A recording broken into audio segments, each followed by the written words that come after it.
Kemudian berikutnya ada namanya akad yang fasad. Nah, ini beda dengan akad yang batil. Kalau batil kan memang akadnya tidak sah, sehingga otomatis kalau sudah terlanjur transaksi harus kembalikan itu, kembalikan barangnya, kembalikan uangnya karena tidak sah. Sekarang ini akadnya fasad, bukan batil. Kalau fasad itu artinya akadnya cacat, ada kecacatan dalam akadnya, dalam transaksi itu ada yang cacat. Meskipun kecacatan itu bisa dihilangkan. Ya, akad yang cacat itu bisa dihilangkan. Sebagai contoh misalnya kalau dalam kaitan dengan pernikahan, ya ulama menjelaskan seperti kalau ada orang yang menikah dipaksa, anak gadis dipaksa menikah, maklumlah karena bapaknya Siti Nurbaya itu sudah punya utang banyak sama Datuk Maringgi, ya, maka Datuk Maringgi mengatakan silakan lunasi utang Anda dengan cara serahkan anak gadismu. Dipaksa menikah itu Siti Nurbaya, ya, maka ketika dipaksa menikah itu disebut akadnya fasad. Akad nikahnya sah, tapi dia fasad, cacat. Mengapa cacat? Karena ada implikasinya. Ada implikasi. Apa implikasinya? Implikasinya adalah setelah pernikahan, kalau si anak gadis itu minta cerai pada suaminya, maka itu adalah alasan yang syar'i, alasan yang dibolehkan. Gitu. Nah, itu namanya. Tapi akad fasad ini kan bisa hilang. Tadinya dia tidak suka sama suaminya waktu ijab qabul. Begitu selesai nikah, tiba-tiba dia suka. Ya, tiba-tiba dia suka. Bukan karena apa? Mungkin karena tadinya dia mendengar berita-berita negatif tentang calon suaminya. Itu setelah menikah dia dapat kabar positif tentang suaminya, bahwa suaminya itu positif COVID. Itu kan positif. Kabar positif. Yang sekarang memang agak susah nyebut positif negatif karena positif itu kesannya juga negatif, dan negatif kesannya positif. Nah, itu kan begitu. Jamaah rahimakumullah, karena itu akadnya fasad tapi masih bisa diperbaiki. Sebagai contoh misalnya tadi ada dalam akad itu ada yang majhul, ya, ada yang masih samar, misalnya berkaitan dengan gaji, ya, ujrah, upah. Ya, ada seorang yang mempekerjakan orang lain, kebetulan yang dipekerjakan teman sendiri, bilang kerja dulu di rumah, apa yang mau diperbaiki? Itu atap genteng bocor, terus dinding itu merembes air masuk. Kata temannya, gampang, nanti saya kesana, saya cat itu bagian itunya, saya perbaiki bagian atapnya. Terus gajinya berapa? Nantilah, kita kan teman, masa teman-teman nggak percaya, harga teman lah gitu. Ini kayak gini kan majhul, ini tidak jelas, masih samar, ya kan? Harga teman gitu. Ini majhul, ini samar.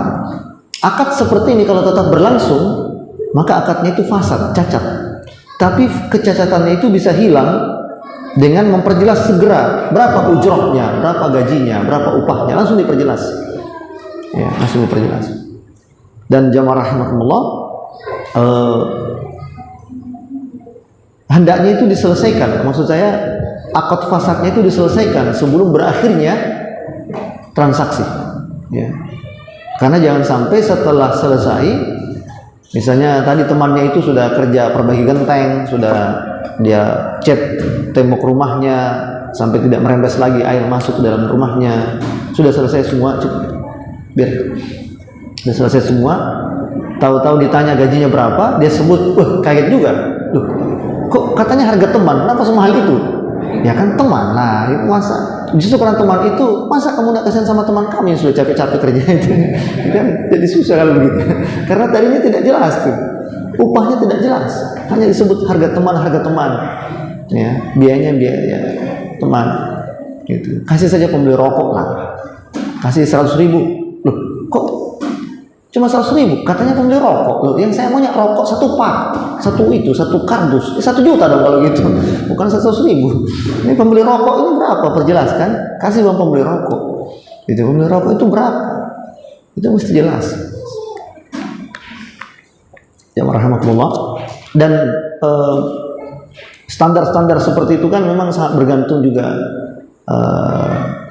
bergantung pada, misalnya kalau berkaitan dengan ujrah gaji, bergantung pada pekerjaannya. Ya, bergantung pada pekerjaannya. Nah, jamaah rahimakumullah, karena itulah akad fasad seperti ini itu bisa diperbaiki dengan cara segera memperjelas dan menghilangkan sesuatu yang majhul, sesuatu yang samar dalam transaksi tersebut. Kemudian berikutnya, akad fasad juga bisa terjadi karena ketidakjelasan waktu. Misalnya utang piutang. Nah, ini sering terjadi nih. Tadinya berteman, tapi gara-gara utang, aduh, ada lagi temanku datang, nggak berani saya datang sana acara nih, ketemu nanti, akhirnya nggak enak gitu. Tidak enak. Ngutang sama tetangga, ya, pas datang ke masjid, ibu-ibu itu ngutang sama temannya, biasa, ngutang horden, ngutang itu panci apa gitulah, ya, ngutang-ngutang kayak begitu, ngutang Tupperware, ya. Pas mau lebaran, sholat subuh itu dia sudah kapling, pokoknya sebentar sholat subuh, lebaran ini sholat id saya di sini nih, pasang sajadahnya. Begitu pas datang pagi-pagi, kan dia pulang dulu tuh habis sholat subuh, ibu-ibu itu datang, dia mau sholat id jam 6:30, Masya Allah, astagfirullah, itu sajadahku sampingan sama teman yang saya punya utang sama dia. Utang horden belum lunas, dia sudah lebaran.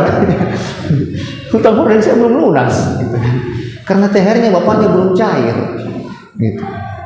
Nah, itu akhirnya gara-gara utang. Mengapa? Kadang-kadang ini paling sering ini, utang itu seringkali tidak dicatat, ya, tidak diperjelas waktunya, ya, meskipun itu tidak tetap sah, ya, akad seperti tetap sah, cuma itu fasad, cacat. Allah memerintahkan dalam Al-Quran, ya ayyuhalladzina amanu idza tadayantum bidainin ila ajalin musamma faktubuh.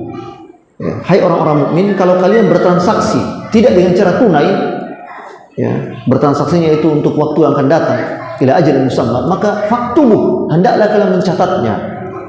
Sehingga di dalam transaksi yang sifatnya qardun atau dain, utang piutang uang ataupun utang piutang barang, para ulama menjelaskan bahwa afdolnya, ya afdol, tidak wajib tapi afdolnya, kalau transaksi yang sifatnya tidak tunai, misalnya tadi utang piutang, qardun ataupun dain, jual beli yang sifatnya kredit, hendaknya itu satu dicatat.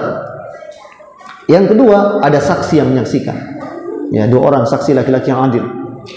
Kemudian yang ketiga tadi itu diperjelas waktunya, ya, ini kapan ini utangnya mau dibayar, ini kapan ini jatuh temponya, kapan ini kredit. Itu saya sering kalau ngisi acara apa namanya, launching perumahan karena kafling, ya, diundang sama developer, saya sampaikan bahwa bukan cuma developernya yang harus menjalankan syariah, tapi pembelinya juga harus menjalankan syariah.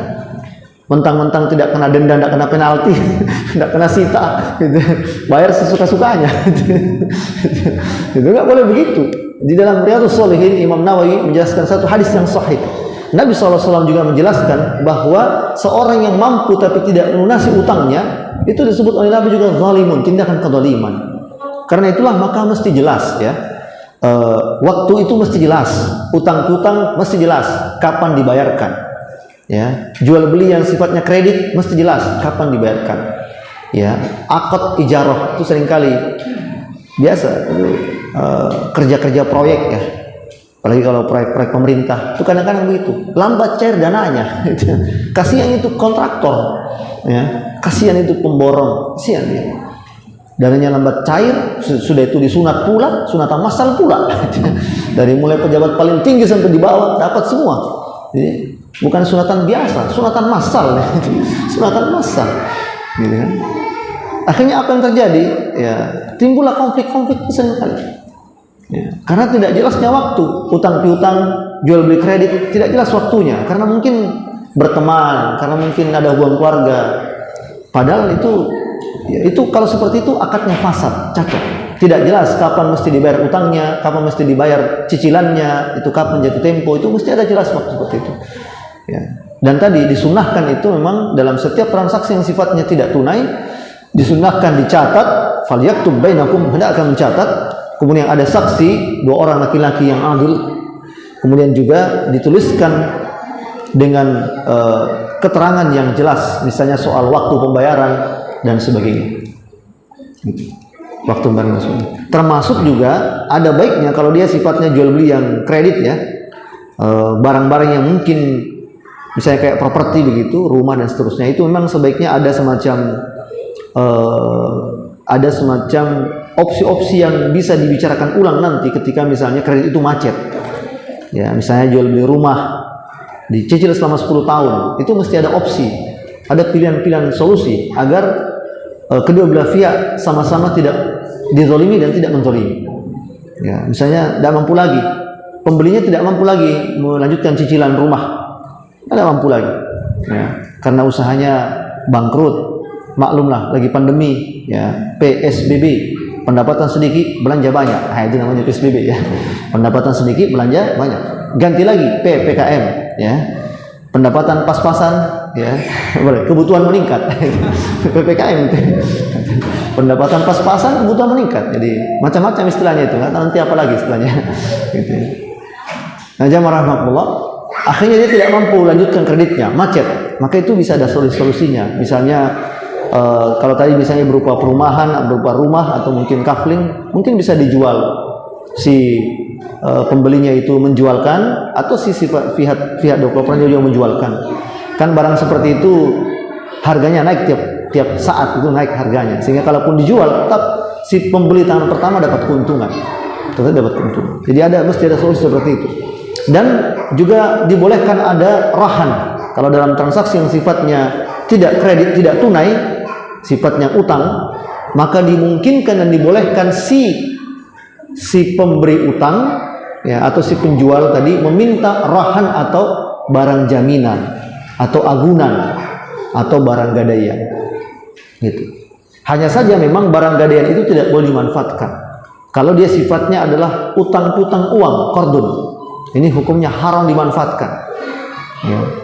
Sebagaimana praktek di kampung-kampung itu, sawah digadaikan, kemudian sawahnya itu tiap panen dibagi berasnya, gabahnya, itu nggak boleh, itu riba, ya. Tapi kalau dia bentuknya adalah akad ijarah yang belum dibayar gajinya, tadi gajinya tukang, gaji pemborong, gaji anak buah belum dibayar, maka boleh si anak buah itu minta jaminannya, bos mana, kamu pegang saja nih sertifikat kantor, gitu ya. Dan itu boleh dimanfaatkan sama mereka ini, karena ini sifatnya bukan akad utang uang, akad gaji yang belum dibayar. Nah, itu boleh dimanfaatkan barang jaminan itu dengan seizin orang yang berutang tadi atau menjaminkan barang. Gitu.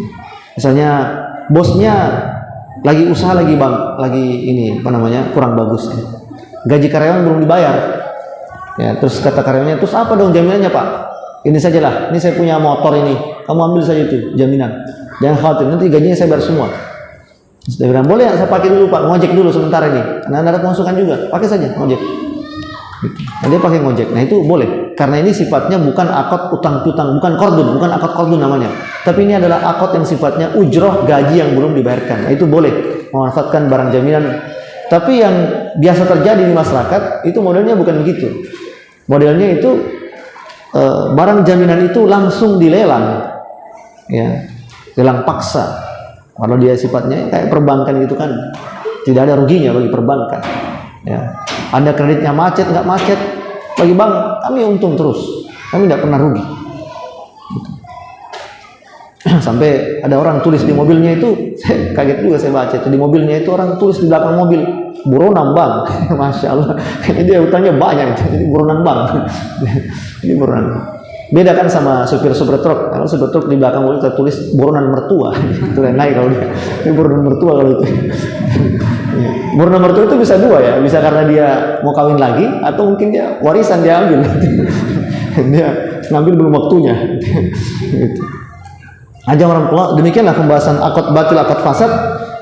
Intinya akad fasad ini bisa diselesaikan, bisa diperbaiki, asalkan yang tidak jelas tadi, misalnya soal waktu pembayaran ataupun upah yang dibayar, harga barang, itu semua diperjelas, dihilangkan kesamarannya, maka akadnya sudah sah dan fasadnya sudah hilang. Wallahu a'lam bishawab. Saya persilakan bagi yang mau bertanya. Ya, baik sekalian, alhamdulillah.